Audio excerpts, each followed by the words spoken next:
შუა დღემშვიდობისა მეგობრებო, დღეს შემომივიდა ასეთი კითხვა. რატომ არ ვასაჯარავებ? კითხვა არ შემოვიდა, უბრალოდ სურვილი შემოვიდა, რომ გამესაჯარავებინა ერთ-ერთი ტექნიკა ჩახსნის დუალურ სულებთან დაკავშირებით და კარმულ ურთიერთობებთან დაკავშირებით. და მე მინდა გითხრათ, რომ ასეთ ტექნიკას მე საჯაროდ არასდროს არ გამოვდებ. რამე თუ ამას თავისი მიზეზები აქვს და აი ამ მიზეზების შესახებ მინდა მოგიყვეთ. სხვადასხვა ურთიერთობების შემთხვევაში იქნება ეს კარმული, იქნება ეს დუალური, იქნება ეს ტყუპიალების ურთიერთობა, იქნება ეს soulmate-ების ურთიერთობა თუ სხვა. აუცილებლად ანალიზი არის გასაკეთებელი, რა ურთიერთობა არის და რა ურთიერთობაში ვართ ჩვენ ამა თუ იმ მამაკაცთან თუ ქალბატონთან. როდესაც ჩვენ უკვე გავაცნობიერებთ, რომ ეს არის კარმული ურთიერთობა და ამაში დავრწმუნდებით 100%, რომ ეს არის კარმული ურთიერთობა, რომელიც ჩვენ პრინციპში აღარ შეგვიძლია რომ გავაგრძელოთ, არ გსურს რომ გავაგრძელოთ ეს კარმული ურთიერთობა და გადარჩენის საკითხი აქ უკვე ნულია, ანუ გადარჩენა ფაქტიურად შეუძლებელია ამ ურთიერთობის. ამ შემთხვევაში ადამიანის სურვილის და მიხედვით ვაკეთებთ პრაქტიკებს.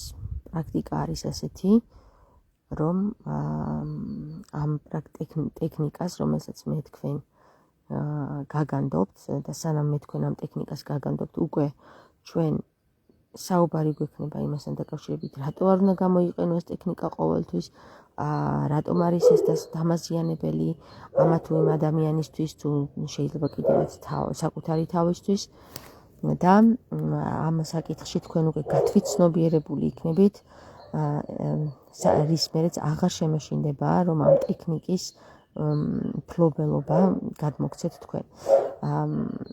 ამ ტექნიკის გაზიარება რატომ არ შეიძლება სხვებისთვის, ესე უბრალოდ ამასაც გავივლით ჩვენ და პირად გასაუბრებაში ჩვენ აუცილებლად გავარკვევთ, ხომ არ არის ეს ურთიერთობა ტყუპის სულის ურთიერთობა. თუ ეს ტყუპის სულის ურთიერთობა ამ ურთიერთობის ჩახსნა სასტიკად აკრძალულია და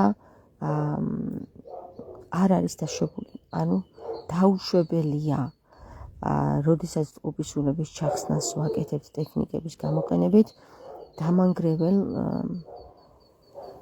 გარემოს გამოვყოფთ არა მხოლოდ ჩვენი ურთიერთობისთვის, არამედ საკუთარი თავისთვის, არამედ სხვისთვის, არამედ სრულიად სამყაროსთვის. ამიტომ მე ამ ტექნიკებს საჯაროდ არასდროს არ ვლაპარაკობ, თუ კი მე ადამიანს არ გავესაუბრე და არ გავანდე ეს საკითხები, არ გავათვითცნობიერე ადამიანს ამ საკითხში, რომ ეს სრულიად დაუშვებელია, გამოიყენო ეს ტექნიკები ყველა შემთხვევისთვის, მაშინ მე ამ ტექნიკებს არავის არ ვასწავლე.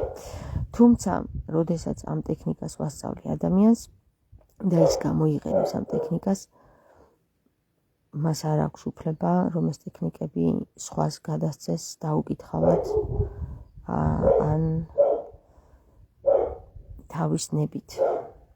რა მოყვება ამას უკვე პირადში გავანდობ ამ ადამიანს, ვინც დაინტერესებულია ასეთი ურთიერთობის ჩახსნით და ვინც თავისი სურვილით გადაწყვეტს, რომ ურთიერთობა ჩახსნას და ეს ადამიანი უკვე ინფორმირებული იქნება, ასევე შეიარაღებული იქნება, როგორც ცაგარელი ამბობს ხოლმე და ის ნაკლებად დაუშვებს შეცდომებს.